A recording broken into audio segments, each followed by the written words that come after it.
Hi, I'm Rob. And I'm Rob. And this is Ask Rob and Rob.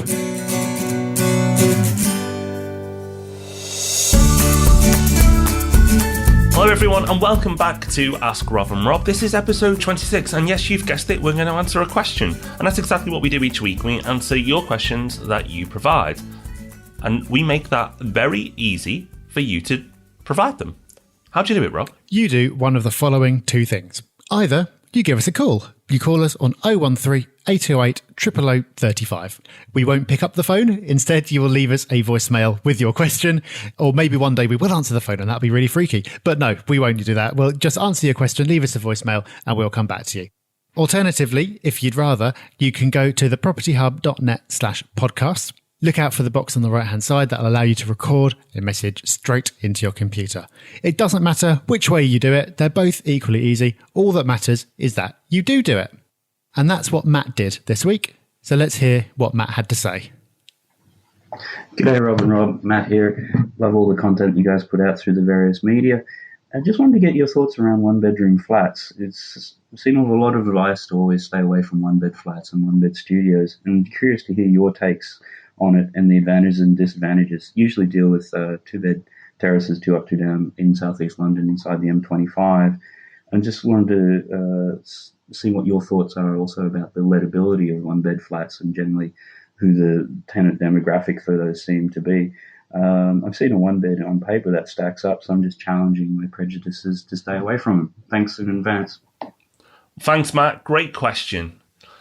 And to answer straight away, are you holding yourself back by not considering one beds?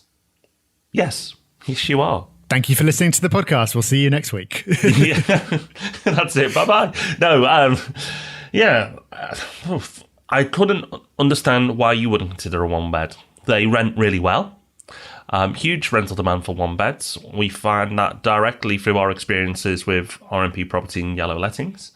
They sell well because they're a great starter home and a great step on the ladder for many individuals and couples. So one beds do really well. I think you just have some bias where you may have heard something from somebody along the way, picked up some bias, which happens a lot in property, I have to say. I hear people say they don't do 2-bed apartments, they don't do 3-bed apartments, they don't do apartments, they don't do houses.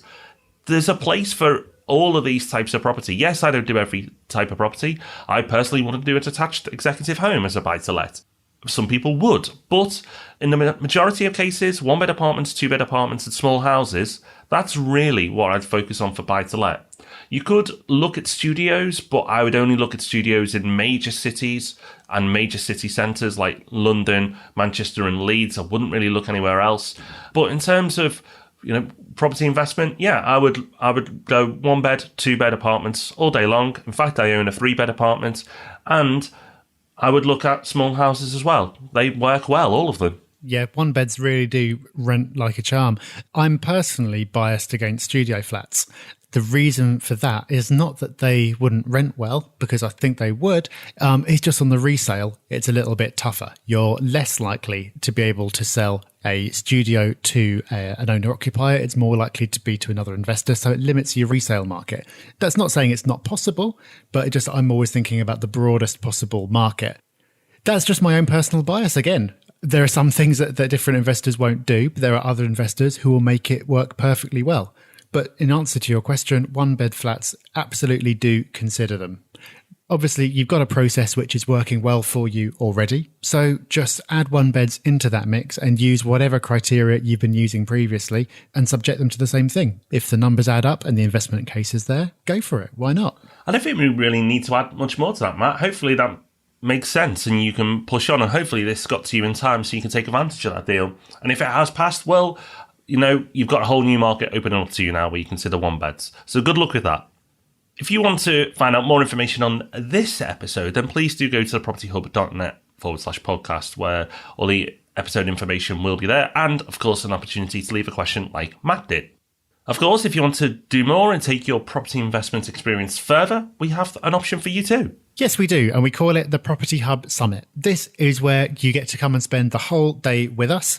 and 15 other investors, and spend a whole day talking about strategy, as well as our quickfire questions segment, which is basically like an hour-long episode of Ask Rob and Rob, where we ask you in advance for you to write down every question that's crossed your mind about property, and we will go through and answer all of them. So the idea is that you'll come to us with uncertainty around your strategy and any number of questions, and you'll go away with all of that straightened out, all in the course of about 8 hours or so. And you get your lunch thrown in. What's not to like?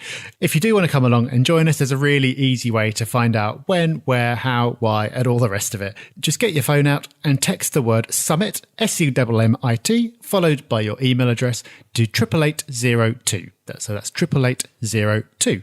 When you do that, we will come right back to you with a load of information, and it's dead easy from there to go through and book your place if there are indeed places available. Simple stuff indeed. Right, we'll be back on Thursday with the Property Podcast. We look forward to seeing you then. And of course, we'll be back next Tuesday with Ask Rob and Rob. Until then, have a great week. Bye-bye. Bye-bye.